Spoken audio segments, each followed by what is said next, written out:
Cyclists. Well, ladies and gentlemen, welcome back to Puck Watching STL.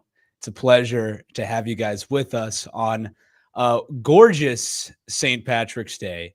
And I can tell you, as Nick, it was a heck of a weekend here in Boston. Almost, I think, probably the home of I don't know the exact stat, but I know it's home to a very, very widespread Irish population. I think it's one of the biggest in the U.S. I'm not quite sure, but man, it really looked like that in Southie this weekend. I know you guys saw it on the reel. I was a little fired up at Blades Bruin for making an appearance at the parade, which was awesome. But I just wanted to share just to our whole audience about just what this is like, man. Like, it was my first time ever really in like a St. Patrick's Day parade like that. And to do it in Boston, I mean, it was unbelievable. Nick, how did you spend the St. Patrick's Day weekend? Yeah, I was kind of a Scrooge on St. Patrick's Day weekend. I didn't really do anything that was oriented towards St. Patrick's Day. I did go to the Blues game last night, though, and there was a St. Patty's Day theme, obviously. Mm-hmm. I do want to ask you, though, Lou, I don't think Boston has the best St. Patrick's Day celebration. I feel like it's probably Chicago. So I don't know if you have anything to say on that, but I've heard Boston getting questioned very recently, and it does seem like it may be true.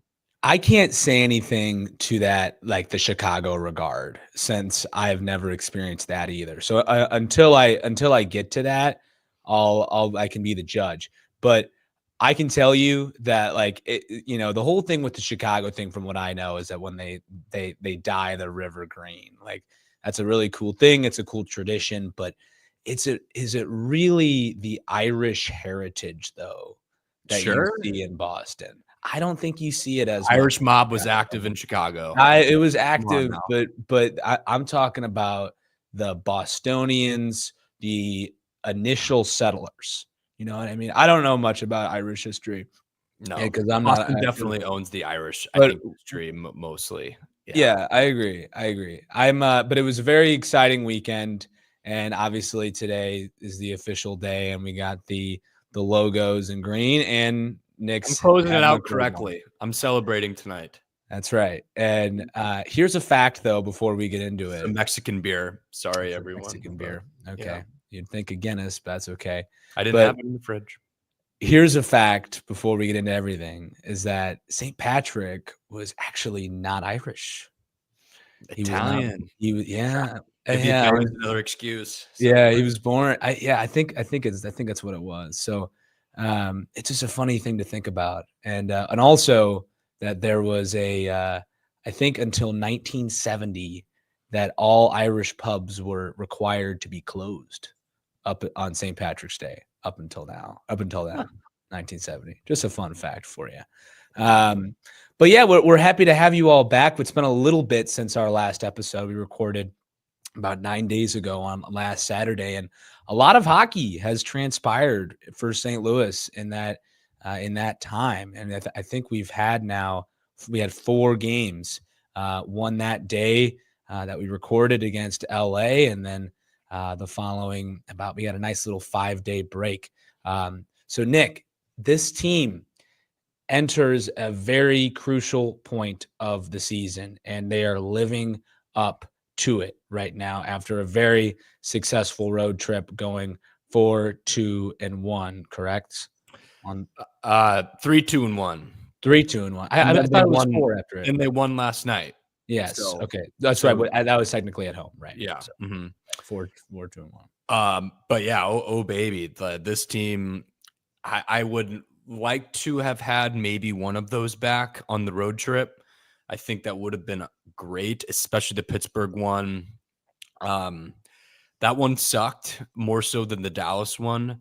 The Dallas team was just a special teams disaster, and I guess goalie as well. But Pittsburgh was more of the same, but without the special teams thing, where it was just kind of Benner not really on his game, a couple defensive lapses, and ended up losing. But I mean, come on, I feel like this is a month ago.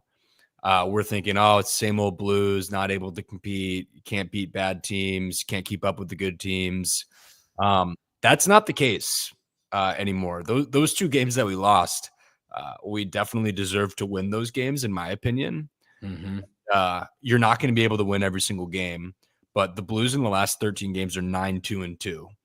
So, I mean, something has clearly changed. A switch has flipped. And I couldn't be more excited to watch them through the last 15 games of the year because it's going to be extremely exciting and it'll be like playoff hockey. Yeah, I think what's so interesting about that, and I think you just said the record there, so I think you might as well bring it up now. But it's a interesting correlation when you think about the trend of winning in the last 12 game, or that was 13 games that you just mentioned there, but there's been 12 straight games. I know the 13th was the outlier in it, but 12 straight games that the Blues defense has held the opponent to under 30 shots, and they're 8-2-2 in all of those games. And I think obviously a large chunk of those was played with Colton Parayko before his injury, and it's such an encouraging sign to see that we're still capable of being a shutdown defensive team like we were with him, or at least more than we have been in previous seasons. But guys have been stepping up, man. We talked about in the last episode. You were a little concerned with our top line. How do we think Nick Leddy's doing up there with Cam Fowler? I would like to issue an apology right now to Justin Falk, not Nick Leddy. Oh, to Justin Falk. I feel like we're getting Falk of correct me if I'm wrong. I believe it's probably 2 years ago that he was, self-sufficient on the ice, pretty respectable player, would score some goals, good defensive play. I see that time and time again right now. He looks really good out there right now. Mm-hmm. And I feel like we did not see that all year this year, and we totally did not see that last year too. And I know he battled injuries last year, but talk about stepping up when the team really, really needed you to step up after the Parayko injury especially. So I couldn't be more happy with his efforts on the ice since Parayko went down, especially. And Leddy, he's definitely been better probably than what most people expected him to be. His plus minus on the ice is actually really, really, really good. But I still feel like he would be our most susceptible D-man, but he's played as well as he probably could have. And again, it's hard to have a bunch of qualms when you're talking about, how goals are going against you or for you when you're on the ice. And he's been able to be on a line that produces a lot of goals and doesn't give up a lot. And that's obviously what you want out of a defenseman. So, you know what? I'm going to knock on wood here and say Nick Leddy's been all right. And I'm okay with his performance for sure. No, me too. You're right about Justin Falk. I think it's not just you, it's me when it comes to the Justin Falk slander. I've been victim to it a lot, and yeah, he has stepped up in large numbers. And I think when it comes to the statistical component to it, Parayko was the leading guy on ice in ice time for the Blues for most of the season. And now you lose a guy like that. So how are you going to split up the numbers? And that it's interesting how Montgomery did that in the last game. Falk played the most minutes of Blues defensemen. He played 21 minutes and 23 seconds. And then the second, guess who the second player was? I was shocked by this. For what? For the time on ice. Oh, is it a D-man? Yeah. I'm sorry. I'm just strictly talking D-man. It's not Leddy. Fowler? No. So it's Tyler Tucker. Oh wow, that's weird. Yeah. So I know. So it was Tucker and Suter that were the two leaders. And so that third pairing got a lot of time. But I think also the Ducks had a few penalties, and I think that was the main. Oh, okay. Yeah. That makes way more sense now because the Ducks did have a bunch of penalties. Mm-hmm. So that does clear things up because it doesn't make any sense. Tucker had a penalty too. I didn't even think he looked that good yesterday. Mm-hmm. But still. And I also wanted to say too, How good does Doug Armstrong look now since he acquired Cam Fowler with the Parayko injury? Like, talk about a dude that can step in and be not asking him to be Colton Parayko, but just maybe a small step below, but provide the D and be able to provide some offense as well. Like, that's exactly the type of player that you want to replace someone like Parayko when he does go down. And he's been able to produce on the offensive end. He's played really, really well on the defensive end. Like, Cam Fowler, to me, is probably the most important acquisition during this season. And I even say that with Broberg and Holloway. They've both been fantastic. But imagine not having Cam Fowler on the team right now. I think it would be a disaster. Yeah. Well, because then you'd have Matthew Kessel who'd be filling in the minutes, and you can't have, not to say that he's not a good player, but when you have a guy who's played 1,000 games in the NHL and who's played in really big hockey games versus a guy who really has been battle tested like Matthew Kessel and maybe is not as compatible with other defensemen as maybe Cam Fowler is, then it's pretty amazing the impact that he can have on a squad. And you can see it now. And Doug Armstrong, you're right, Nick, is definitely loving that right now, that acquisition, making himself look very good with that. But I think another important thing to consider when it comes to the continual resurgence of this Blues team and their impeccable play as of recently, you have to look to a little bit towards the special teams as well. I think when you look at the power play specifically, when it comes to last night, they were 3 for 5 on the power play last night. They had a lot of chances, but their first time scoring 3 power play goals during the season, and they were just humming. And by the way, Justin Falk right there, I thought he shined in those moments, Nick. He was great. He's the reason that they scored, I think, the first one with Holloway. Yeah. He kept it in the zone, caught it, brought it back down, scooped it over to Holloway for that one-timer. I can't lie to you, the Ducks goalie, I forget what his last name is. It was before Husso got put in, but Dostal. He was horrible. Horrible. If that was Bennington, I would have been pissed. I mean, he let in some softies for sure. Obviously not our problem, but he was not very good. I thought they should have pulled him well before that third period. But even Husso got in and let up a couple too. So it's not like he did much else. Yeah. But yeah, the boys were flying around. Power play was elite. And just because there's a soft goal doesn't mean your power play still isn't performing as well as it should be. They looked really good. So yeah, it was good to see. Tell me, I don't know if I got this right, but I'm pretty sure he started, I know the last 2 games, Dostal, because he also played in the game in Anaheim, the one that they barely won, that late comeback there from Anaheim. He was playing in that one, and he was horrendous in that one too. Yeah.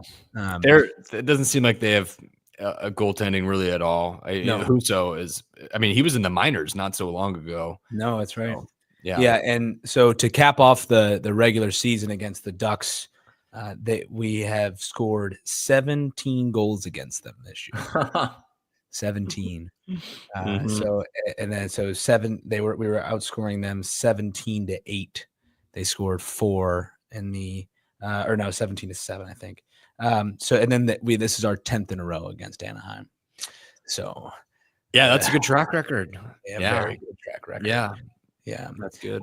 I think that Anaheim game though was, I think, so telling, Nick, about just the state of this team right now. Because not only do you dominate a team that's middle of the pack in the Western Conference, who's on a similar track to kind of the Blues, like they're still like kind of in the hunt with the playoffs, but not anymore.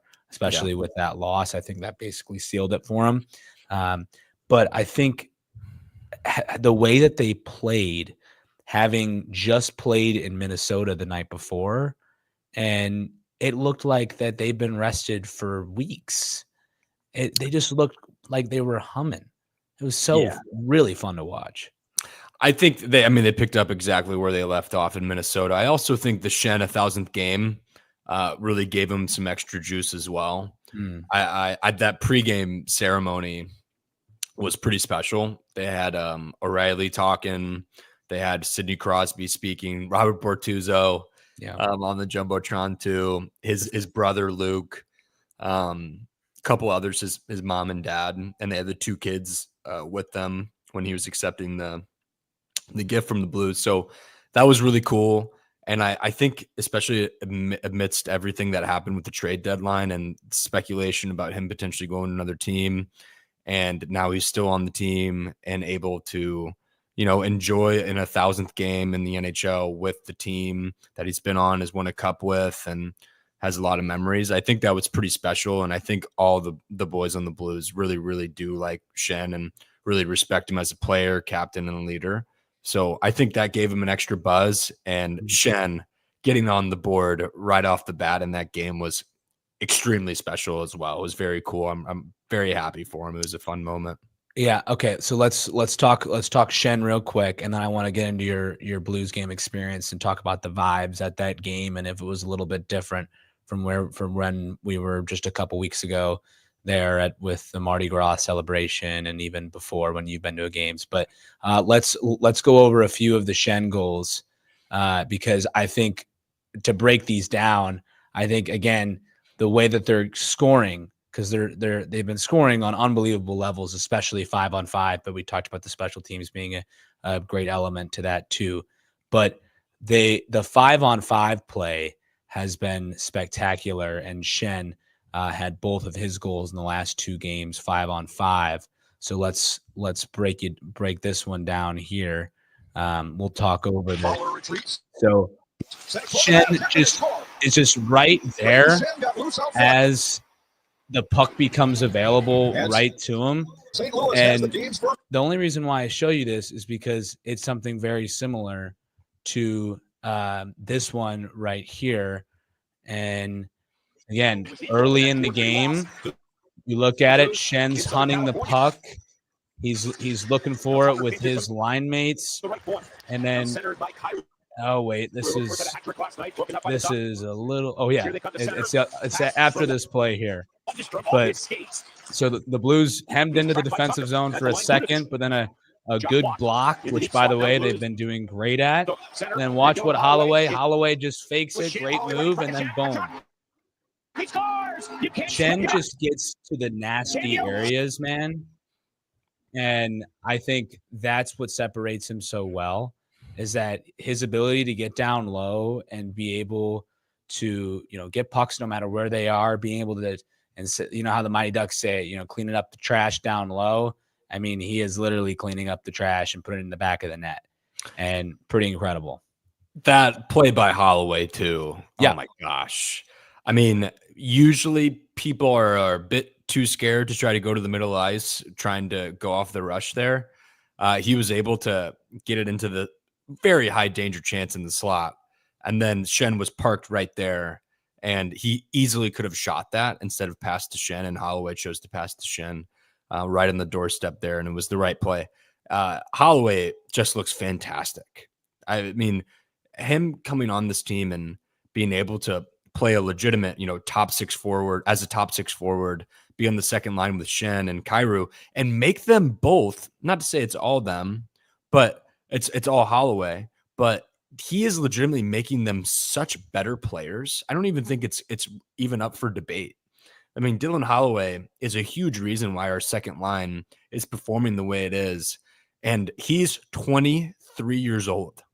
Like, I'm so excited to watch that kid. And I really hope the Blues in the offseason address both Broberg and Holloway and lock those guys up for the next 8 years. Because they look like they're going to be all-stars.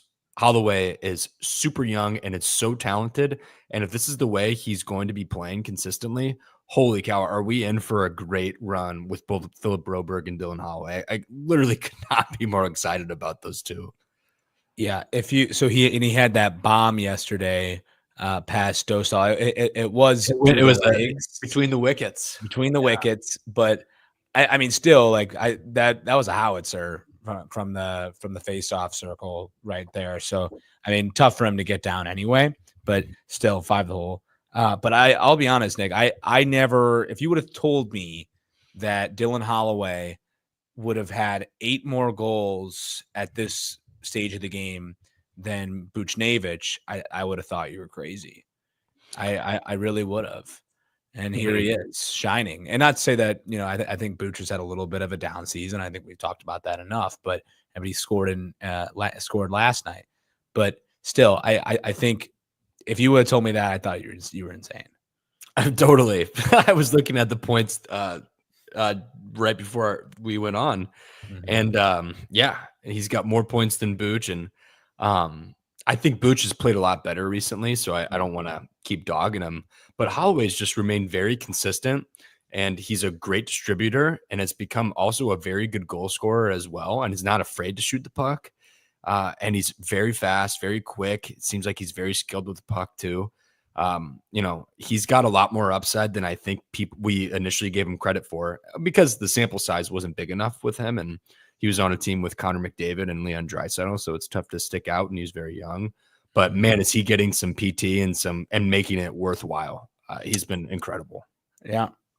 Hard to deny his prowess for St. Louis in this season for sure. And I think an important milestone that was celebrated this past week on the road in Pittsburgh was Jordan Kyrou playing in his 400th game as in the NHL and as a Blue. In that span, he has 138 goals and 174 assists for 312 points. And I think that, and it's not even that, great career that he's had so far. That's a wonderful career. But what's amazing to me is the progression, is that now he has 24 goals this season, a very solid number for him. I'm sorry, 27 without the hat trick there. Against the Wild, right? But more importantly, it's the plus 12 on the plus minus differential, and he hasn't done that since playing I think 20 or 30 games in his rookie season, where he wasn't the player that he was. But now he's stepping up defensively. He's a much more complete player, I think we can say. And I think it's a lot to do also with this run that the Blues are having, is Jordan Kyrou's success. Yeah, I think he has really taken it much more seriously, and I hate to keep giving Dylan Holloway more credit, but I did hear a story that prior to Dylan Holloway coming to the Blues, Kyrou would, come on the ice for practice, leave right after the final whistle blows for practice, right after, exit, go home, rinse rather and repeat. Since Dylan Holloway has come into the building and is a part of the Blues, they're staying after practice. They're working on their 1-2 game. They're skating together, shooting pucks together. And I think that's a really, really, really good thing for Jordan Kyrou. And it's crazy how seemingly mature Dylan Holloway looks. But as it pertains to Kyrou, because I'm not going to talk about Holloway forever, but Kyrou is definitely much, much improved this year. And you can't argue with 6 points in the last 2 games. What did he have? 3 assists last night and 3 goals the night prior? Yeah, I think so. Yeah. I feel like you should go ahead and, if you have it, show that wraparound goal. Oh yeah. I can give it. I can do it. So yeah, it was his second goal, right? It was the second goal. Yeah. And it was fantastic. You don't see a lot of players able to make that type of play. Yeah. No, I'm with you. And I also don't think that the Blues really make that play happen that much either. From what I remember, I don't think that you see a north or a coast to coast type play like that where you can succeed on the wraparound. And it was just fast. I get it. Maybe the goalie would want that back, but he was flying. It was just speed. We'll show it here. It was speed. To make it more clear here. So it starts. Yeah, it starts. He was in check, and now Kyrou comes 3-on-1, or 1-on-3, and then Kyrou just circles the net, the wraparound, he scores. Too easy, man. Jordan Kyrou. You think so? Reaches him wide, and you. Oh man, I'm totally with you. I think that wraparound and just the way that started, and then Dylan Holloway and 1-on-3. God, he's looking good. That's why I think Cairo is so important to the Blues moving forward, especially in the last 15 games here. And then hopefully, fingers crossed in the first round of the playoffs and on. But when you have a player like that, and I'm not trying to compare him to Connor McDavid, but there's a reason why Connor McDavid is so dangerous, because he's obviously an extremely skilled and talented player, but he also has speed that absolutely kills. The same way with Nathan McKinnon. Jordan Kyrou has speed of that sort that McKinnon and McDavid had. He's probably not as talented. His ceiling isn't as high. But when you have a player like that can do the things that McDavid and McKinnon can do, just in terms of speed, you have an advantage over every other team that you go against, because very few teams have those types of players.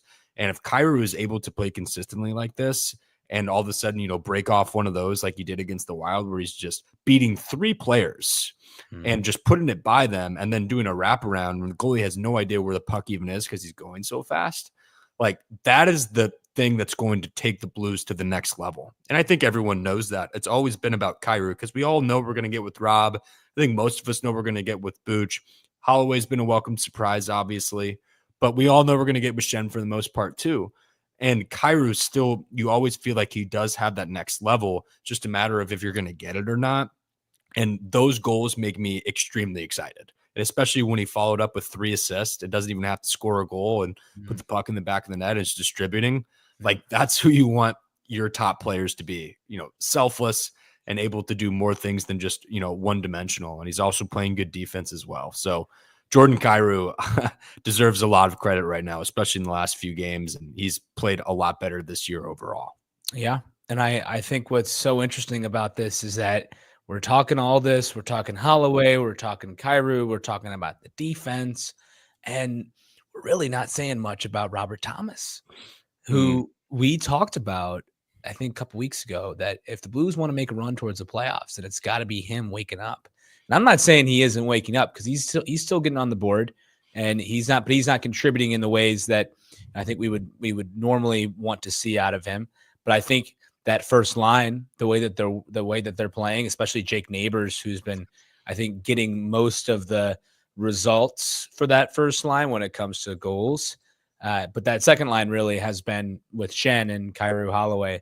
That's been like the all-star MVP line the last couple weeks. But yeah, Rob really, I think, a little bit underappreciated, but also kind of acting in the shadows a little bit. What do you say? I mean, I think it's makes sense, because to have a recency bias towards Kyrou and Holloway a bit. Rob has, I looked at the stats just now, and he has 1 less point than Kyrou, and he's played 10 less games. Yeah. So it's not as if, Rob's having a down year, Kyrou's just beating the crap out of him in terms of stats and plus minus. I think Kyrou has marginally a better plus minus than Rob. But I think regardless, Rob is going to be a critical player moving forward. He is our best player. I think he is the person that is going to dictate how the Blues will end up in the standings this year. They need him. He's a very complete player. I think everyone would like for him to maybe shoot a little bit more, but he does a lot on the back end. And I think one thing for me that I noticed about Rob is when he gets the puck and we enter the offensive zone, his ability to possess the puck is better exponentially than anyone else on the Blues. He's able to spin off, use quick strides to get away from defensemen, and he's very unpredictable in where he's going to go with the puck, which makes him just a nightmare for people to guard. So I think Rob is still doing a very good job the last few weeks, but I think he's just been a bit overshadowed with the success of the second line. And I would say kind of the same for Booch too, even though Booch is having provably a lesser of a year than he had the last few. But I think Rob's right there, and he's still on track to score 20 plus goals and average potentially a point per game, depending on how he does in the last 15 games. Probably will come up short on that. But Kyrou's going to have more than probably 30 goals this year. Like, everything's tracking, I feel like, pretty well as to what our expectations were going into the year. And I think that's a very positive sign. If not, some people are, exceeding those expectations. Dylan Holloway. Yeah, I agree. I think when you look at some of the stats they talked about in the Pittsburgh game, this has been updated. But at the time of the Pittsburgh game, there's been 2 games. There was 2 games since then, but they were since the Four Nations break. The Blues were 778 or .778 points percentage, which was first in the league, and I'm sure it's still first in the league. Yeah, with the 2 wins after that, and then they had 28 even strength goals, which was 4th. They've had plenty more since then. I'm sure they're well and still in the top 5, and then a plus 10 goal differential, which again, sure that it's also still in the top 5. But the most important part when relating it back to Thomas is that face-off percentage. It was that they're 55.1% since the Four Nations break, and that's good for 3rd in the league. So Thomas plays a huge part of that. I think he's probably been our best face-off guy this season. And, whenever there's a big face-off, you're maybe down 1, empty net, you need a goal, you're going to put Robert Thomas in that face-off circle. You're not going to put Braden Shen in the face-off circle. And that's just the way it goes. But particularly what's been so great about Thomas is those set plays. You ever notice they've been talking about it on the broadcast a little bit. I've been really paying attention, and especially in that Wild game where he had one that resulted in the Neighbors goal that all started with a face-off win, and then ended up Thomas ripping a shot that was blocked in the middle, and then Neighbors was right there for the rebound and a goal. So just the importance of winning those face-offs and then starting to execute just a quick set play.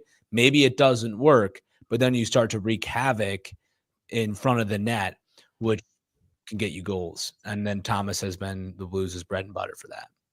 Yeah, no, he's been good. And I would hate to, play his play down because he has been really good. He had that point streak literally all the way up until like 3 games ago, but he had like a 9 or 10 game point streak. So, he's been great, and you don't want to disrespect him in any way because he has been pretty critical in terms of how the Blues have been able to turn the ship around. Mm-hmm. And then not to mention, and I know we talked about it, but we're talking about Philip Broberg, Cam Fowler, Suter. You can throw in Tucker, throw in Falk, even Leddy. Like all these guys are contributing in some way, shape, or form, and mostly in a positive light. I think the only people that I feel like I've had questions about throughout this run with the Blues are Bennington and Hofer. So, and unfortunately, those aren't supposed to be the guys that, we pointed fingers at last year, especially. We totally did not think that Joel Hofer and Jordan Bennington would be the guys that ultimately would cause us to lose a couple of games. But, I still believe in their play. That I think that they're still good goalies. Unfortunately, I don't think they've had the best run the last few weeks.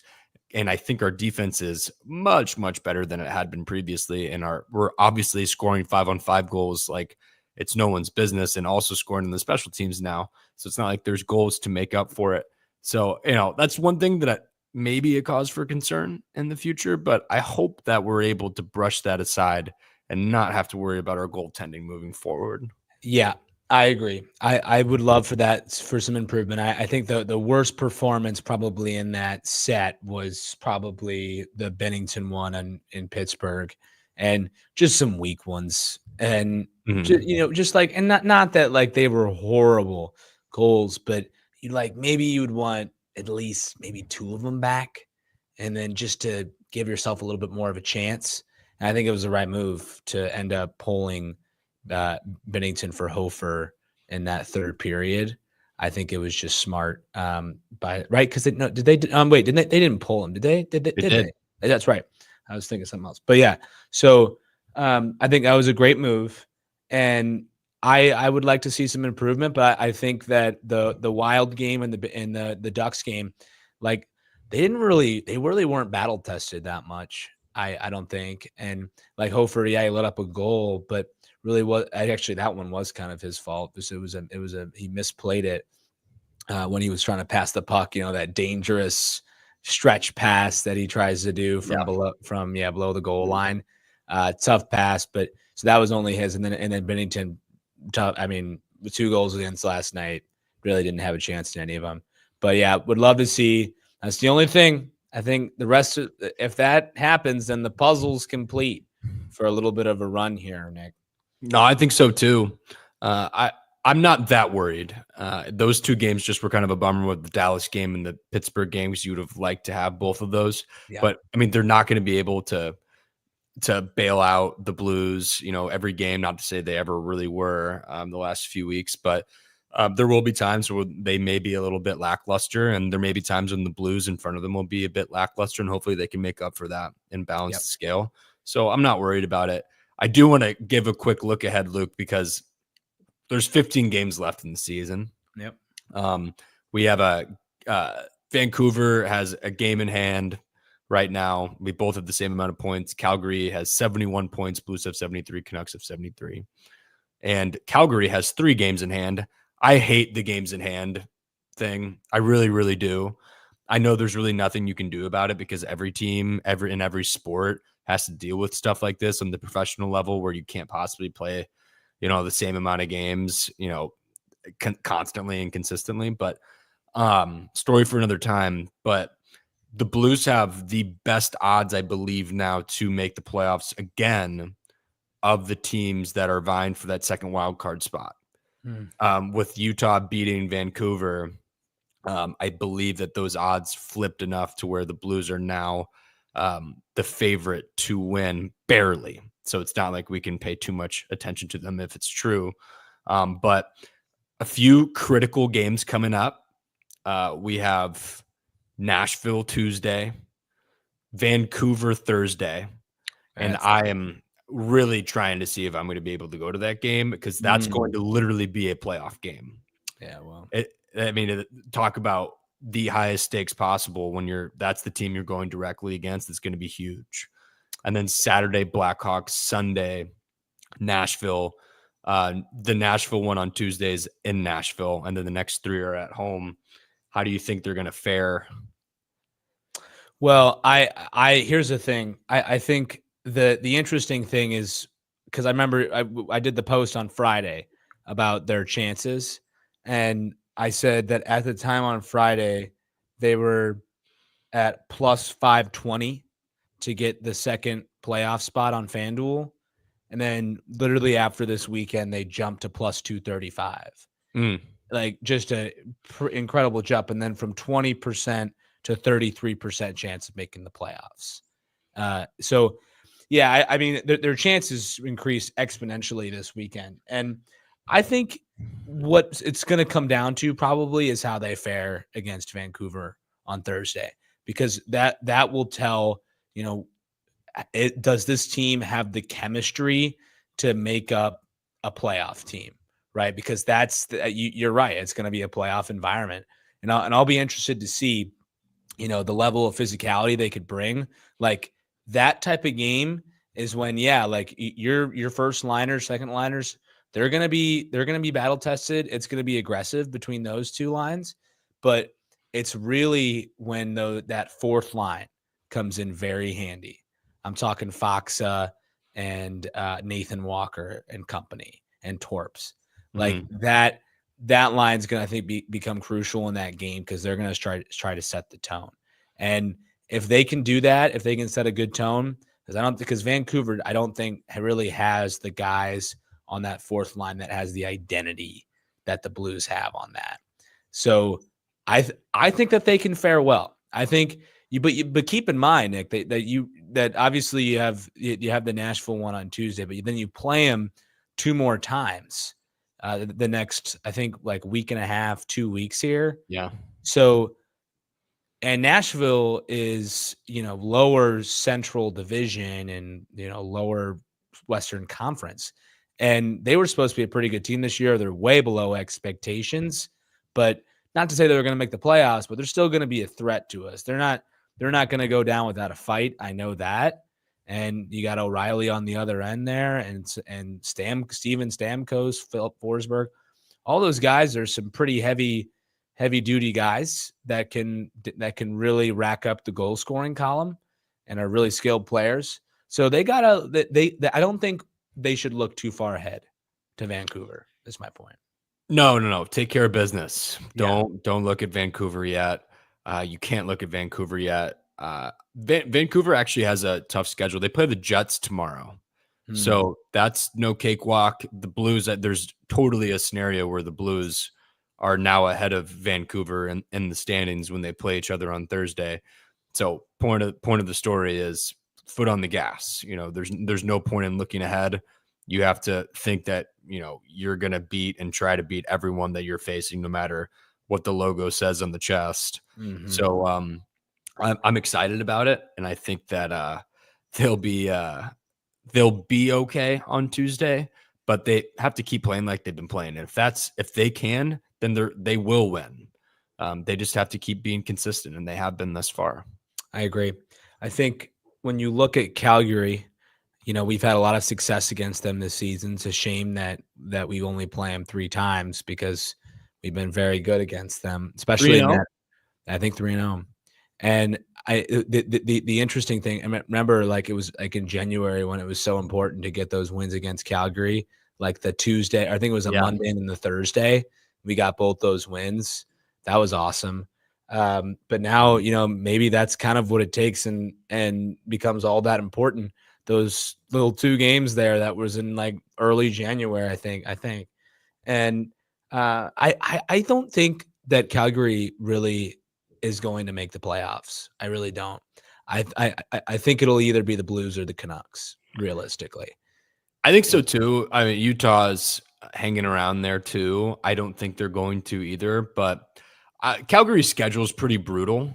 I don't understand, I'm not really sure. I don't watch the Flames besides when they play the Blues pretty much, but they have a tough schedule and they're in a battle with the Maple Leafs right now. Play the Rangers at New York, at New Jersey, at Islanders, and then you have Dallas, Edmonton, Colorado. Like, they have a very, very tough schedule. So I'd be surprised if they come out in the next like 5 or 6 games and be able to stay afloat. I do think the Blues, Utah, or the Canucks will keep continuing their momentum, even though Vancouver's been pretty cold. They've lost, I think, 3 of 4.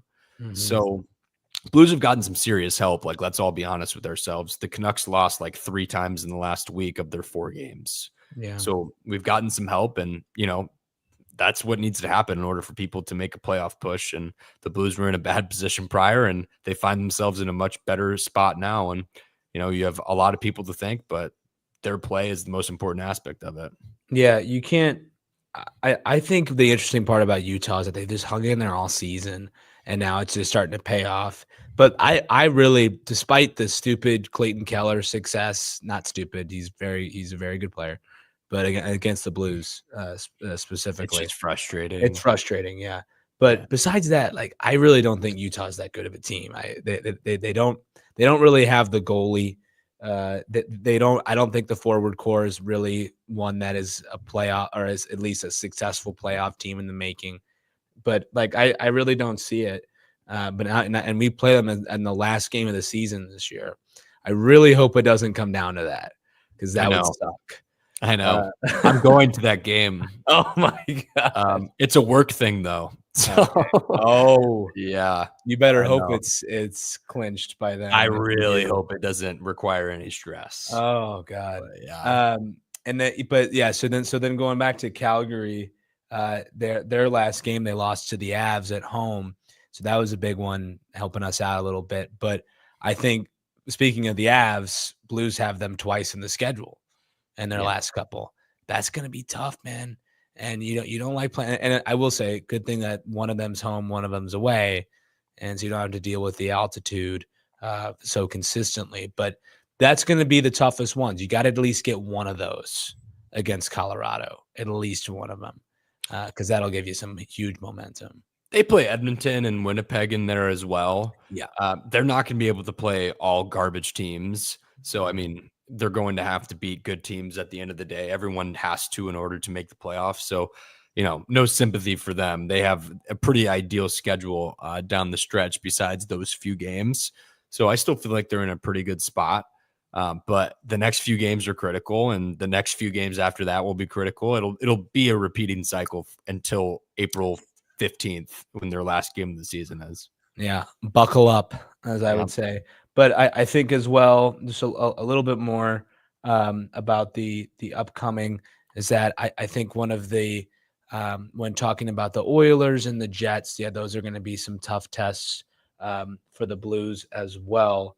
But yeah, I think it's going to be constant pressure. They're going to have to play up to a level that is playoff time, and this is what playoff teams do. You know, they did it to themselves to have, you know, a not so good first / early second half of the season to really make this to be so close at the end. But now it comes down to this, and it's just a matter of if they're up to the challenge. Yeah, 100%. If they continue playing like they have, I believe that they will come out of this in the playoffs. But if they decide to take a step back, someone gets injured, blah, blah, blah, anything can happen.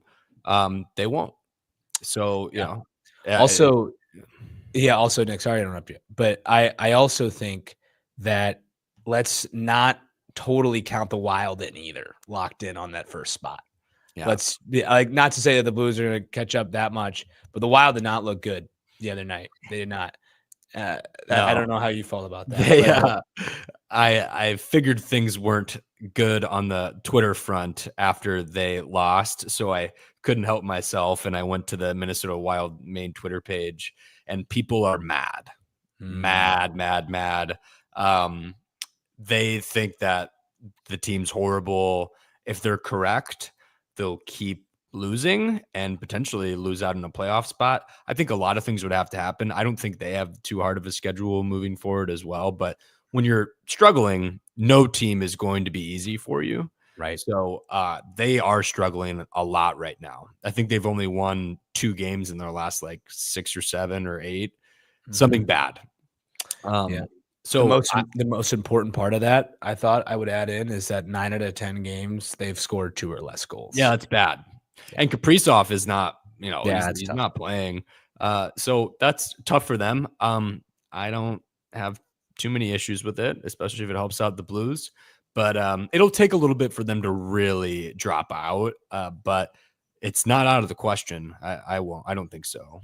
I agree. Well, I think a lot to be excited about, a lot to be nervous about, but I think the best word is excited, just about the potential prospect of the Blues being able to make the playoffs again. And I know we didn't have this podcast last year, and maybe we would have talked a little bit like this, as they were kind of close to that same threshold last year. I think the last game of the season was basically the deciding factor. Or no, the second last game of last season. So, you know, maybe it comes down to that again, or maybe it's a clinch.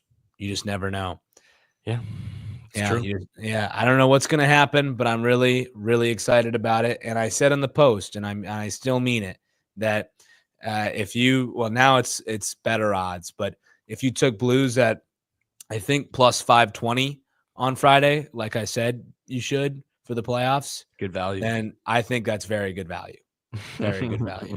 So hopefully you're led into the right direction there. And then finally, I think, but before Nick gets into his fact, I would say that, not to look too far ahead in the future, but we don't want to be too excited. Obviously, the clinch would be great if we did it, but keep in mind we would have to play probably the President's Cup winner Winnipeg Jets as our first round matchup. So, President's Cup winners don't win the cup. That's right. That is the truth. That is the truth. But anyway, Nick, fact time. Let's do it. Yeah, this one's fun. I enjoyed this one. But yeah, the fact of the day. On this date in 1991, so March 17th, 1991, there was what is called now the St. Patrick's Day Massacre between the Blues and the Blackhawks, in which there were combined 278 penalty minutes, 12 majors, 17 misconducts, and 12 ejections. So that was cool. And also Jaden Schwartz made his NHL debut on the Blues this date in 2012 against the Lightning, and they won 3-1. So that's fun too. But the St. Patrick's Day one, holy cow. Never seen a hockey game like that, besides like the Four Nations tournament when Canada and the U.S. just squared off and everyone started fighting. But you don't see that in hockey too often, you know? Not 200 penalty minutes. No. That's crazy. 12 ejections. No objections. It's crazy. It's a thin bench. Well, and I think that speaks to the Blackhawks rivalry, how it's just not the way it was. No. Now, man. Ugh. And even like obviously in the 90s, but like even a couple years ago, that rivalry was still alive. But right now you just don't see it. But I think and we played them in this last stretch here. I think once. Maybe that'll happen on Saturday. Maybe it's Saturday. You never know. Yeah. Well, I think that concludes it. I hope we all, and I know what we did, but hope you all had a phenomenal St. Patrick's Day today. Hope either if you celebrated today, I know in the Dogtown parade that it's right. Is it the Dogtown? Yeah. Yeah, the Dogtown parade today, or if you celebrated this weekend wherever you settle. We hope you had a great time then. But until then, until we see you next time. Hopefully we can watch some Blues hockey and watch some winning, continue the cycle, because it has been a wonderful sight to see, and hopefully we can keep it up. But until then, ladies and gentlemen, Puck Watching is back, and we're happy to have you back. Absolutely. All right. See you guys. Go Blues.